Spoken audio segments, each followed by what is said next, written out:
અમદાવાદમાં ડુંગળીના ભાવ મુદ્દે અમિત ચાવડાનો સીએમને પત્ર। સરકાર ખેડૂતના હિતમાં ડુંગળી પરના નિકાસ પર પ્રતિબંધ લગાવે અને સાથે પુનઃ ચાલુ કરે તેવો હાલ પત્ર લખવામાં આવ્યો છે। ખેડૂત હાલ પૂરતો ભાવ મળી રહ્યો નથી, ખેડૂતોને હાલ તો પૂરતો ભાવ નથી મળી રહ્યો તેવું ચાવડાએ કીધું છે।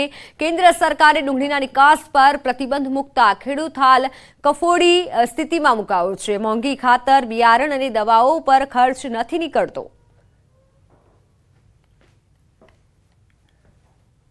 એમનું કહેવું છે કે 55 mm ની સાઈઝની જે મોટી ડુંગળી આવે છે એ ડુંગળીનું મોટા ભાગે માર્કેટ વિદેશમાં છે અને નિકાસ પર પ્રતિબંધ મૂકવાથી એ ડુંગળીનું નિકાસ પણ નહીં થઈ શકે, ખેડૂતોને ભાવ પણ નહીં મળે।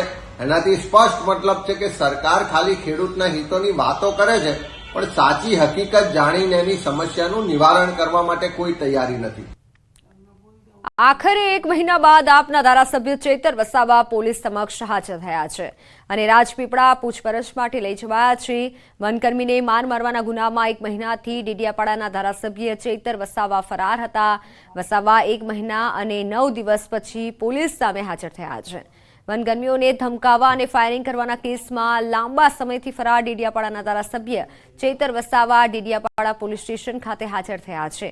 પોલીસ સમક્ષ હાજર થતા પોલીસ અને વસાવાના સમર્થકો વચ્ચે ઝપાઝપી થઈ।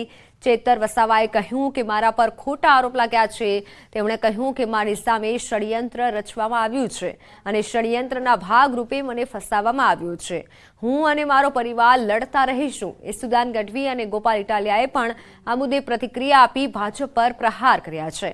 મહત્વનું છે કે ચેતર વસાવાએ આગોતરા જામીન માટે હાઈકોર્ટમાં અરજી કરી હતી, પરંતુ આ અરજી ફગાવી દેવામાં આવી હતી। ત્યારે હવે પોલીસ સામે હાજર થવાની ફરજ પડી છે। છેલ્લા 1 મહિના અને 9 દિવસથી ચેતર વસાવા ભૂગર્ભમાં હતા।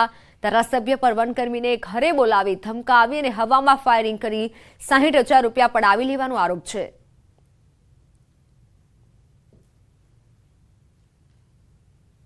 फॉरेस्ट के अधिकारियों के पास से बलजबरी से पैसा निकलवाना, फायरिंग करके गैरकायदेसर मंडली की रचना करके उन्होंने जो गुनाह किया था उस हिसाब से एफआईआर दर्ज की गई थी और वो एफआईआर के तहत, वो गुनाह के तहत आज दिन तक वो फरार थे। आज उनकी धरपकड़ की गई है।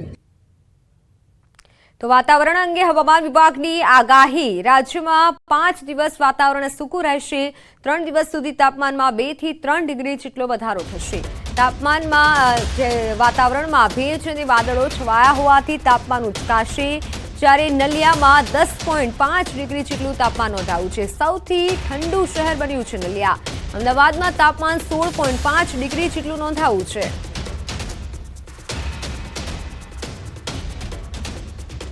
टेम्परेचर देखा जाए तो टेम्परेचर अगले 2-3 दिन में टेम्परेचर 2 से 3 डिग्री बढ़ सकता है। नाइट टेम्परेचर यानी न्यूनतम टेम्परेचर जो मिनिमम टेम्परेचर होता है उसमें बढ़ोतरी होने का संभावना है बाय 2 से 3 डिग्री सेल्सियस।